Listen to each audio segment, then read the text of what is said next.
네, 안녕하세요. 이번 시간에는 5장 종합원가 계산 마지막 챕터가 되겠습니다. 종합원가 계산에 대해서 공부를 해보도록 하겠습니다.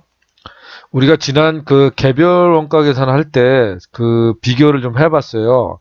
개별 원가 계산하고 종합 원가 계산의 차이점, 그거 설명드렸었죠. 개별 원가 할 때. 그래서 다시 설명하기는 좀 그렇고요.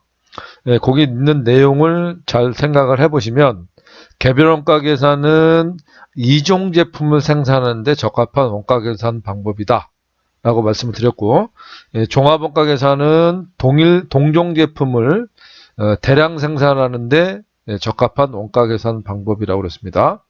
그래서 개별 원가 계산은 두 가지가 머리에 떠올라야 된다고 그랬죠. 주문 생산을 한다는 거, 소비자의 주문을 받아서 생산하는 주문 생산 형태를 갖고 있고요. 그 다음에 각 제품별로 원가를 짓게 하는데 그 원가를 짓게 하는 표가 작업 원가표라고 그랬습니다. 그 얘기가 나오면 개별 원가를 얘기하는 거고요. 그 다음에 종합 원가는 공정별 원가 계산이라는 걸 좀 기억하시라고 그랬죠. 자, 그래서 여기 내용을 보면 종합 원가 계산은 제품 원가를 제조 공정별로, 공정별로 구분하여 짓게 하고 공정별로 원가 계산을 한다는 겁니다.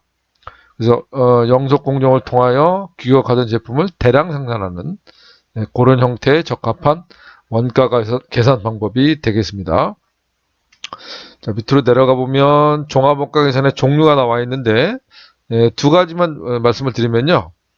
우리가 여기 첫 번째가 우리가 공부했던 게 단일 종합 원가 계산이에요. 단일. 제공품 계정이 하나만 있는 걸 얘기하는 겁니다. 하나의 공정에서 하나의 제품이 생산되는 걸 우리가 단일 종합 원가 계산이다 이렇게 얘기합니다. 하나의 공정에서 하나의 제품이 생산되는 거. 자, 거기에 비해서 공정별 원가 계산은 제공품 계정이 2개 이상 있는 겁니다. 그러니까 우리가 어떤 식으로 갔냐면요. 이렇게 갔죠. 여기다 할까요? 원재료가 있고요. 약해서 원 이렇게만 쓸게요. 자, 원재료에서 얼로 보냅니까? 제공품으로 보내죠? 그래서 이렇게 재료비 사용인 걸 이렇게 보냈고요. 그 다음에 여기서 완성이 되면 얼로 보냈어요? 제품이라는 계정으로 보냈잖아요. 자, 완성이 되면 이렇게 갔었죠. 이게 단기 제품 제조 원가라고 그랬습니다. 자, 그래서 이 계정이 하나인 거죠. 제공품 계정이 하나인 겁니다. 그걸 단일 종합 원가 계산이라고 하는데, 이제 공정별 원가 계산은요, 제공품 계정이 2개 이상인 거예요. 그러니까 이런 얘기죠. 지금 여기가 원재료가 있고 여기 제공품, 그러니까 이걸 공정으로 구별하는데, 자, A 공정 이렇게 되는 거죠. 그러면 요 하나의 공정을 통해서 제품이 생산되면 단일 공정이 되는 거고, 여기서 이제 이렇게 원재료가 투입이 되고 이게 완성이 되면 단일 공정에서 이게 제품으로 갔잖아요. 그런데 이제 공정별 원가 계산은 공정이 또 있는 거야. B공정. 그래서 이렇게 보내지는 거죠. 여기서 완성된 거는 B공정으로 가는 겁니다. 그리고 또 공정에 해놨으면 또 여기서 완성된 건 또 C공정으로 보내고요. 그래서 두 개만 비교를 해보면 알겠죠. 그래서 B공정에서 완성이 되면 이제 어디로 간다? 제품으로 가는 거예요. 그래서 이렇게 공정별로 원가 계산을 한다는 얘기입니다. 그래서 이게 뭐 2개만 잘 생각을 해보시면 이게 뭐 10개든 100개든 똑같은 논리예요. 그게 이제 공정별 원가 계산. 2개 이상의 공정을 통해서 제품 생산이 완성되는 거. 그렇게 거기에 적합한 원가 계산 방법이 공정별 원가 계산이고요. 그 다음에 이게 등급별이라고 있는데 그냥 참고만 하세요. 동일 원재료와 동일 공정을 통해서 규격이라든지 모양이라든지 무게 등이 다른 동일 제품을 생산하는 데 적합한 원가 계산 방법이 등급별 종합 원가 계산인데 지금 얘는 적합하진 않은데요. 옛날에 그 밀가루가요. 뭐 1등품이 있고 2등품이 있고 뭐 이렇게 어떤 질을 따졌을 때 좀 좋은 거는 비싸게 팔고 좀 나쁜 거는 이제 싸게 파는 그런 형태거든요. 그러니까 원재료는 밀이라는 동일한 원재료를 사용하는데, 자, 이게 좋은 것들만 이제 모아가지고 1등급 이렇게 해가지고 팔 수도 있고, 좀 질이 안 좋은 거를 모아서 2등급 뭐 이런 식으로 파는 거, 그런 경우에 해당합니다. 그래서 동일한 원재료를 사용했는데 어떤 그 질의 어떤 수준이 달라서 등급을 매겨서 판매하는 거. 그렇게 생산하는 걸 우리가 등급별 종합원가 계산이라고 합니다. 그 다음에 연산품 종합원가. 연산품은요, 이게 세무 2급에서 이제 챕터가 하나 더 추가되는데, 거기서 하는 내용입니다. 연산품. 동일한 원재료를 사용해서 유사한 제품을 생산하는데 적합한 원가 계산이에요. 그러니까 이런 거죠. 예를 들어서, 제일 좋은 게 이제 석유입니다. 석유. 석유를 끓는 저름을 이용해가지고, 이걸 먼저 끓이면, 제일 먼저 가스가 나오죠. 그래서 가스, 뭐, 이렇게, 뭐, 제가 뭐 화학 전공이 아니니까 정확하게 모르겠지만, 끓는 점을 통해서 이제 뭐 가스도 나오고, 뭐, 그 다음에 뭐 석유도 휘발유도 나오고, 등유도 나오고, 경유도 나오고, 이런 식으로 끓는 점을 통해서 여러 가지 유사한 제품을 생산하는 걸 연산품이라고 하는데, 그런 경우에 적합한 원가 계산 방법이 연산품 종합 원가 계산이다. 이렇게 생각을 하시면 되겠습니다. 뭐 그런 내용만 좀 알고 계시면 될 것 같고요. 다음으로 가겠습니다. 자, 종합원가 계산 방법인데 종합원가 계산 방법은요 크게 두 가지가 있습니다. 평균법이 있고 선인선출법이 있습니다. 자, 여러분 이제 평균법을 먼저 배울 건데요. 자, 평균법이 이해하기 쉽고 계산하기 쉽습니다. 그러나 반대겠죠. 선인선출법은 계산하기가 조금 이제 평균법에 비해서는 복잡하고요. 그러나 이제 장점은 평균법은 계산이 쉽다는 거고요. 얘 단점이 되겠죠. 그거는 얘는 좀 계산이 평균법에 비해서 좀 복잡하다. 자, 그런데 단점은요. 평균법은 간편하게 계산하다 보니까 정확하지가 않아요. 그래서 좀 선인선출법에 비해서 정확도가 떨어진다. 이렇게 생각을 하시면 되고요. 선인선출법은 평균법의 단점이 선인선출법의 장점이 되겠죠. 그러니까 얘는 정확한 원가 계산을 할 수 있다는 게 장점이 되겠습니다. 계산은 어렵지만. 이제 그런 얘기고요. 구체적인 내용은 여기 이제 쭉 나와 있는데 계산하는 방법이요. 뭐 1단계는 뭐하고 2단계는 뭐하고 3단계는 뭐하고 이렇게 쭉 나와 있는데 이거는 이렇게 말로 해가지고는 이해가 안 되는 거고, 이건 그냥 정리를 해 놓은 겁니다. 자, 문제를 통해서 이제 풀어보면, 이게 어떤 의미인지를 알게 됩니다. 그리고 이제, 선인선출법도 마찬가지고, 그래서 이제 제가 한 문제를 가지고 평균법으로도 풀어보고, 선인선출법도 풀어볼 거예요. 그래가지고 그 차이를 비교를 해볼 겁니다. 어떤 차이가 있는지. 그래서 요거는 실제 문제를 가지고 확인을 할 거고요. 그 다음에 이제 그 문제를 풀어서 어떤 차이점이 있는지 그 비교하는 내용이 나오는데, 요거는 지금 설명을 드려도 알 수가 없어요. 이제 문제를 풀어봐야만 무슨 말인지 알 테니까 문제를 풀어보고 이게 어떤 내용을 담고 있는지를 제가 좀 설명을 드리는 걸로 그렇게 하고, 마지막에서는 이제 공손품에 대해서 설명을 하면 종합원가 내용이 다 설명이 되는 겁니다. 자, 그러면 실제 문제를 가지고 한번 풀어보도록 하겠습니다. 여기 좀 잘 보이시나요? 지금 요거를 확대를 하면 제가 계산을 하기가 좀 힘들어서 최대한 좀 보일 정도까지만 확대를 했습니다. 자, 이렇게 하고요. 자, 이제 여기다가 평균법으로 먼저 풀어보겠습니다.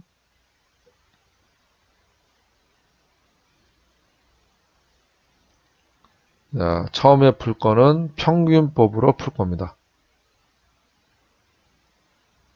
자, 평균법이 계산하기가 쉽다고 그랬습니다. 자, 5단계를 거쳐서 문제를 푸는데 첫 번째가요. 물량을 파악하는 거예요. 물량 파악. 자, 물량 파악은 여기 내용을 한번 볼게요. 여기도 한번 해볼까요? 자, 수량을 파악해 보는 게 물량 파악입니다. 기초 제공품 수량이 300개가 있습니다. 300개. 기초가 300개. 자, 그 다음에 단기 완성된 수량이 800개래요. 완성된 게 800개구나. 자, 그럼 총 작업 수량이 두 개 합치면 1100개가 되는 거죠. 자, 이 중에 기말 제공품이 200개래요. 자, 200개. 200개고요. 자, 그 다음에 요것도 합이 1100개가 되겠죠. 아, 이건 금액이 아니라 지금 수량입니다. 수량. 그래서 기말 수량이 200개다 이런 얘기입니다. 아이고 잘못했네요. 이거 여기가 지금 여기가 완성 수량이고요. 지금 완성된 게 800개래요. 800개고 그럼 이쪽을 먼저 개를 내야 되겠네요. 왜 대변 쪽이 1000개가 되는 거죠. 두 개 합치면. 그럼 여기도 1000개가 돼야 되죠. 그럼 여기가 1000개가 되려면 얘가 700개가 돼야 되겠네요. 700개. 그럼 요거는 완성 수량이 아니라 투입 수량입니다. 투입. 자, 투입 수량이 700개였다는 걸 알 수 있겠죠. 이걸 투입 수량이라고도 하고요. 투입 수량이라고도 하고, 이쪽 잘 안 오네요. 이걸 착수 수량이라고도 합니다. 투입 수량, 착수 수량. 자, 그럼 이게 수량을 우리가 이렇게 T 계정을 통해서 알아봤는데, 자, 이 종합원가 계산은 이걸 지금 우리가 작업하는 게 제조원가 보고서라는 겁니다. 자, 뭐라고요? 제조원가 보고서. 제조원가 보고서. 자, 요걸 작성하는 겁니다. 자, 그러면 첫 번째 이제 물량 파악을 하는 건데요. 1단계 최대한 여기 쓰는 거를 좀 제가 줄일게요. 1단계 물량 파악하는 건데 요거를 세로로 쓰는 겁니다. 이 수량 계정을 세로로 쓰는 겁니다. 그래서 기초 수량이 300개입니다. 300개고요. 그 다음에 착수 수량이 또는 투입 수량이죠. 요게 700개죠. 700개. 이제 수달되면요. 이쪽 그 수량 차변 계정을 안 씁니다. 그냥 대변 계정만 쓰고 바로 계산에 들어갑니다. 지금 이해를 돕기 위해서 지금 쓰는 겁니다. 그래서 합이 1000개죠. 1000개. 자, 지금 이 계정은 세로로 쓰는 거예요. 그렇게 해서 완성된 게 800개라는 얘기고요. 800개고, 자, 기말에 남아있는 수량은 200개라는 거죠. 200개. 그래서 합이 1000개입니다. 자, 그런데 여기 보시면 기말 제공품이요. 여기 기초 제공품 300개가 있는데 완성도가 40%다 이런 내용이 있는데요. 요거는 평균법에서는 사용되지 않아요. 이 정보는. 그게 또 첫 번째 차이점이 되겠네요. 선인선지법은 요걸 이용하는데, 요 정보를 이용하는데 평균법은 이걸 무시해버립니다. 그래서 정확하지 않다는 거예요. 이따 알게 됩니다. 자, 그러면 기말 제공품 완성도는 이용을 하게 되는데 지금 완성도가 50%래요. 그러면 여기다가 요 기말 제공품 완성도를 50% 이렇게 써놓습니다. 얘는 50%다. 그럼 이게 어떤 의미냐면 이런 거예요. 개별 원가에서는 제가 이런 말씀을 드렸는데, 개별 제품은 all or nothing이라고 그랬죠. 예. 모두가 아니면 아닌 겁니다. 그러니까 기말제공품은 100% 완성이 되면 제품이 되는 거고요. 1%라도 미완성됐으면 기말 제공품이 되는 겁니다. 그러나 이 종합원가 계산은 환산이라는 걸 합니다. 환산. 얘가 100% 완성됐다면 몇 개가 완성된 거냐? 이렇게 환산을 한다는 거예요. 그러니까 이런 거죠. 예를 들어서 우리가 청바지가 있습니다. 이렇게 청바지가 있어요. 자, 그러면 이거는 뭐예요? 완성품이죠. 완성품. 자, 가랭이가 2개가 있으니까 완성품이에요. 자, 그런데 이거는 뭡니까? 이거는? 네, 가랭이가 하나밖에 없어요. 그러면 얘는 미완성된 거죠. 미완성. 자, 그러면 개별 원가에서는 이거는 뭐야? 이거는 기말 제공품인 거야. 네. 그런데 이 종합원가 계산에서는 이거를 이게 완성도를 따져가지고, 이게 완성됐다면 몇 프로가 완성된 거냐, 몇 개가 완성된 거냐. 그러니까 예를 들어서 가랭이가 50개가 있다, 100개가 있다 그러면, 완성도가 50%라면, 50개는 완성됐다. 이렇게 환산한다는 거죠. 그래서 환산은요,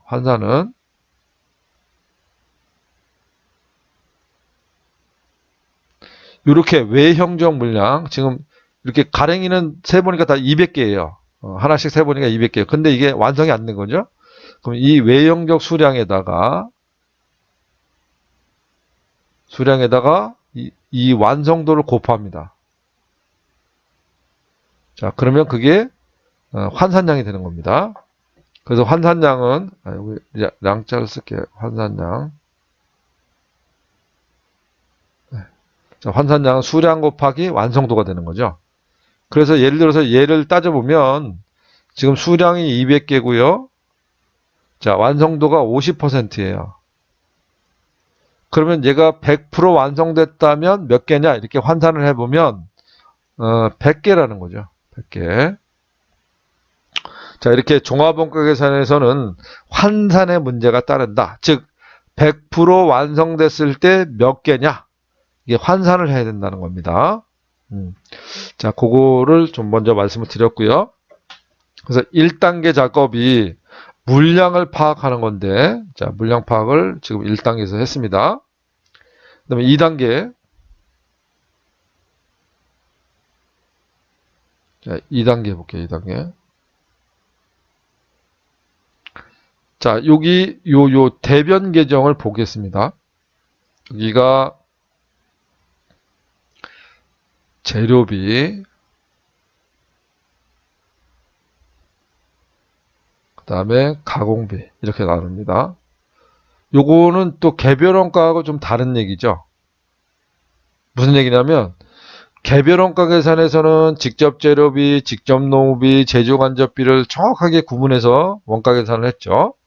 그러나 종합원가 계산은 재료비하고 가공비만 구분해서 분석을 합니다.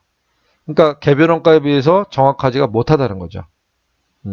그래서 직접 노무비하고 제조간접비를 합쳐서 그냥 가공비로만 분류를 합니다. 그러니까 세 가지, 재료비, 노무비, 제조간접비 이렇게 세 가지를 분석하지 않는다는 거예요. 재료비하고 가공비로만 분석을 한다는 거. 자, 그러면 여기 완성 수량을 보겠습니다. 완성 수량은 800개죠. 800개. 그러면 얘는 100% 다 완성된 거니까 재료도 다 투입이 된 거고요. 재료도 800개 다 투입을 받은 거죠. 그러니까 100%, 얘는 완성도가 100%인 겁니다. 그리고 가공비도 100% 받았으니까 완성이 된 거죠. 그러니까 얘도 가공비 수량은 800개가 되는 겁니다. 800개. 자, 그리고 기말 수량이 지금 200개인데 여기 가정을 한번 볼게요. 자, 가정을 재료는 공정 착수 시점에 전량 투입된대요. 전량 투입되고 가공비는 정공정을 통해서 균일하게 발생한다. 이게 아주 중요한 의미를 담고 있습니다. 보통 일반적인 가정은 이랬습니다. 재료는 시작할 때 모두 투입되고요. 가공비는 공정을 거쳐서 균등하게 발생한다. 이게 일반적 가정이에요. 무슨 얘기냐면 보통 우리가 물건을 만들 때요. 이렇게 한다는 거예요. 자, 꼭 그런 건 아닙니다. 이건 일반적인 거를 가정했을 때 얘기입니다. 꼭 그런 건 아닙니다. 자, 그러면 자, 우리가 물건을 만들 때 시작 시점에서 재료를 다 갖다 놓고 작업을 한다는 거죠. 그러니까 일반적으로 재료는 시작과 동시에 모두 완성이 되는 거예요. 재료 다 갖다 놓고 하니까. 그럼 얘는 왜 미완성됐다면 왜 미완성된 거냐? 가공비가 100% 투입이 안 된 거죠. 자, 그러니까 재료는 시작할 때 다 투입을 하고 노무비나 제조간접비는 이게 진행됨에 따라서 투입이 된다는 거예요. 그 노무비도 일을 하면서 발생하는 거잖아요. 그러니까 자, 재료는 시작할 때 모두 투입이 되고 가공비, 자, 노무비나 제조간접비는 생산이 진행됨에 따라서 투입이 된다는 거죠. 이게 일반적입니다. 근데 이제 요거는 이제 확장하면 요게 다 이해가 되면 예, 전산회계 1급에서는 그 정도는 안 물어보는데 뭐 세무이기만 세무위원 1급에서는 예를 들어서 재료를 한 번만 투입하는 걸 가정했는데요. 재료를 두 번 나눠서 투입할 수도 있고 세 번 나눠서 투입할 수도 있겠죠. 뭐 그런 내용들은 나중에 예, 여러분들 공부를 더 하고 싶을 때 그때 공부하시기 바랍니다. 그래서 가장 일반적인 가정은 재료는 시작할 때 투입을 하고 가공비는 공정에 걸쳐서 발생한다. 그러면 이 기말 제공품 200개는요. 이 기말 제공품 200개는 자, 이 재료비는 다 받은 거예요. 여기 지금 가정을 그렇게 했잖아요. 재료는 시작할 때 다 투입한다고 그랬으니까 완성된 800개도 시작할 때 800개 다 받았고요. 기말 제공품도 재료는 다 받은 거죠. 그러니까 얘는 환산량이 몇 개다? 200개라는 거예요. 200개. 자, 그래서 합의 재료비 환산량은 1000개가 되는 거죠. 1000개. 여기에 물량 1단계가 물량 파악이고요. 2단계가 환산량 계산하는 겁니다. 자, 그러면 가공비를 한번 생각해 볼게요. 가공비. 자, 가공비는요. 얘를 이제 이렇게 한다고 그랬죠. 얘가 100% 완성됐다면 몇 개냐. 이렇게 환산의 문제가 따른다고 그랬습니다. 그래서 우리 환산량은 어떻게 구합니까? 여기다 제가 말씀을 드렸는데 자, 수량에다가 곱하기 완성도를 곱해서 환산량을 구한다고 그랬습니다. 그럼 지금 200개고 완성도가 50%니까 250 하면 200개 중에 반은 완성된 걸로 보는 거죠. 100개가 완성이 됐구나. 그럼 이 가공비 환산량은 몇 개가 됩니까? 예, 900개가 되는 거죠. 자, 그래서 환산량 계산을 했습니다. 여러분들은 이해를 더 잘하려면 아까 계산하는 방법이 있었잖아요, 교재에. 네, 그걸 옆에다 놓고 1단계는 물량 파악, 그다음에 2단계는 환산량 계산. 이걸 짚어가면서 확인하셔도 되겠죠. 자, 그래서 1단계는 물량 파악을 했고요. 요 수량 계정을 세로로 쓴 겁니다. 2단계는 요걸 기초로 해서 자, 환산량을 계산하는 거죠. 재료비 환산량, 가공비 환산량. 네, 그래서 2단계가 끝났습니다. 여기서 조심할 거는 요 완성품 800개는 재료도 다 받았고 가공비도 다 받았기 때문에 완성이 된 거고요. 기말 제공품은 재료는 시작할 때 투입하니까 다 받았죠. 그래서 재료 입장에서는 기말 제공품도 완성이 된 겁니다. 그러면 왜 기말 제공품 완성이 안 됐느냐? 얘는 가공비를 덜 받은 거죠. 50%까지 진행됐다는 얘기는 50%까지만 투입됐다는 거고 나머지 50%가 더 투입이 돼야 완성이 되는 거죠. 그래서 이걸 환산했더니 100개더라. 그래서 재료비 환산량은 1000개고 가공비 환산량은 900개가 되는 겁니다. 그래서 2단계 끝났고요. 3단계로 갑니다. 3단계가 원가를 요약하는 건데요. 자세하게 쓰지는 않겠습니다. 자, 여기 투입되는 원가를 갖다 놓는 거예요. 자, 기초 제공품 원가. 자, 기초 제공품 원가.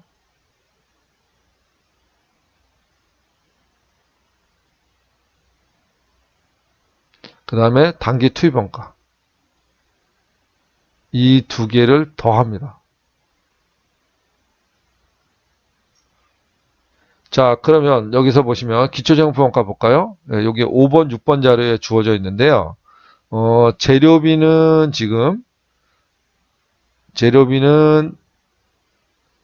21만 5천 원이 투입됐답니다.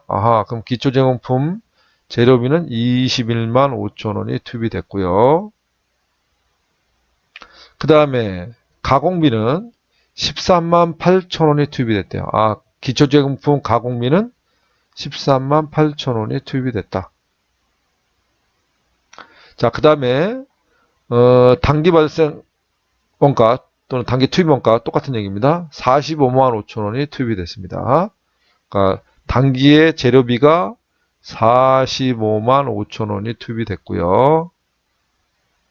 그 다음에 가공비는 31만 2천 원이 투입됐습니다. 그러니까 올해 투입된 게 31만 2천 원이 투입이 됐다 이런 얘기입니다. 자, 그럼 요거 개를 내볼게요. 개를. 자, 개를 내보면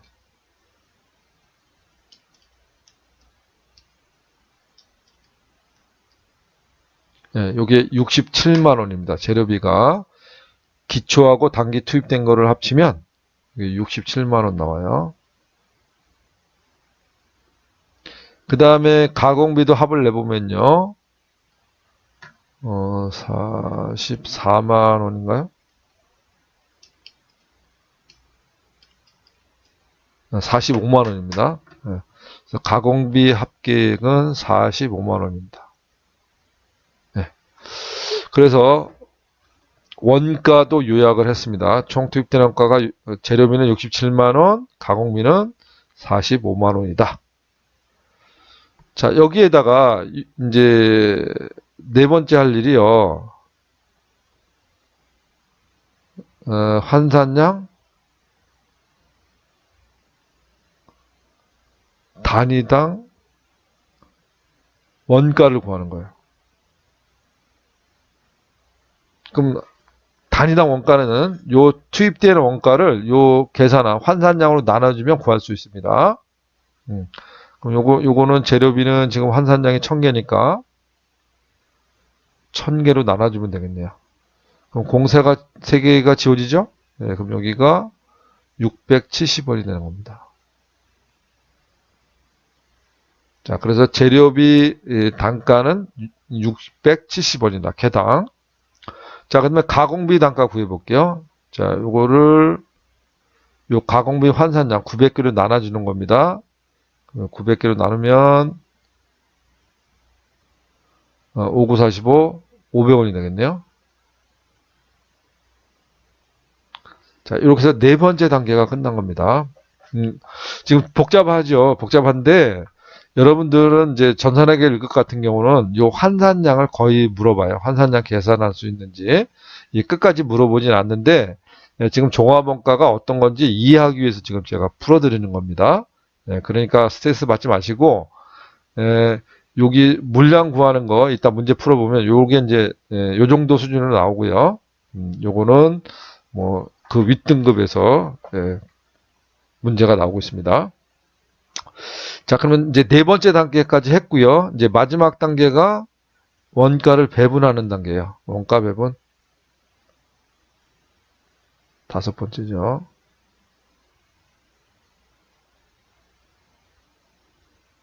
그래서 기초 제공품하고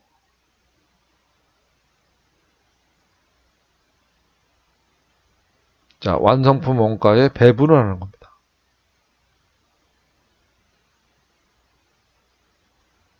자, 이거를 배분하는 거요. 그러면 배분을 하려면 이제 수량에다가 단가를 곱하면 원가 배분이 이루어지겠죠.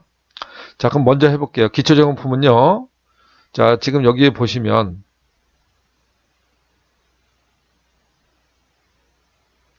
이거 거꾸로 됐네요. 죄송합니다. 잠깐만요. 지우개가 여기 거꾸로 됐습니다.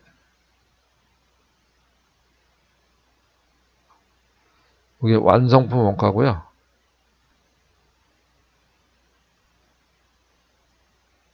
자, 완성품 원가. 여기가 기말 제공품입니다. 기말 제공품 원가가 되겠죠.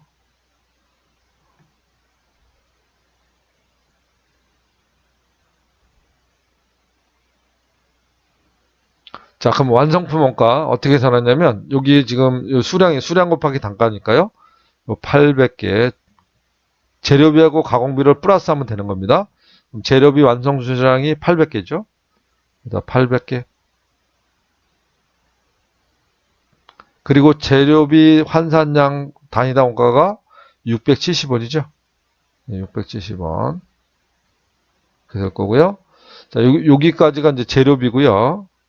자, 가공비를 더해야 되겠죠. 자, 가공비는 수량 곱하기 단가니까 완성 수량이 800개입니다. 여기가 800개가 되고요. 곱하기 가공비 단가는 500원이죠. 500원.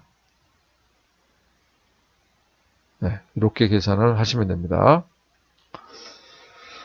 자, 그러면 800개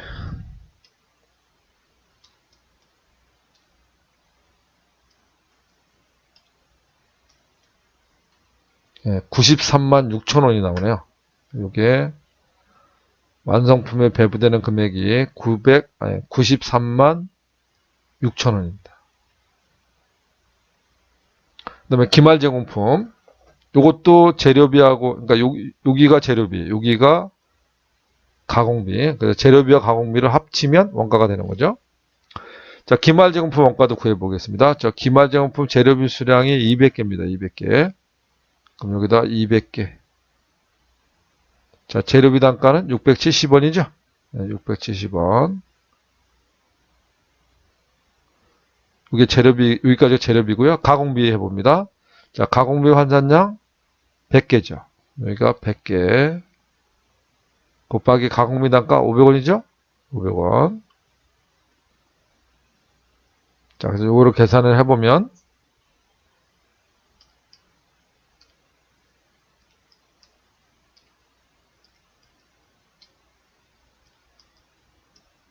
(18만 4천 원이) 나오네요. 18만 4천 원. 네, 이렇게 원가 배분을 하면 끝나는 겁니다. 이해가 됐습니까? 네. 일단 여기서 끊고요. 쉬었다가 선인선출법 어떻게 하는지 공부해 보겠습니다. 다시 한번 말씀드리지만 굉장히 복잡해 보이죠?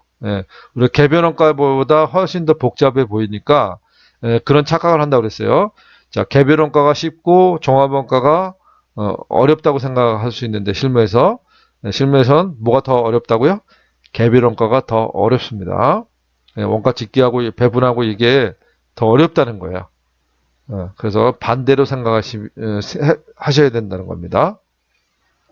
자, 지금 평균법으로 계산을 해봤고요. 쉬었다가 선인선출법 동일한 문제로 해볼 겁니다. 자, 쉬었다 하겠습니다.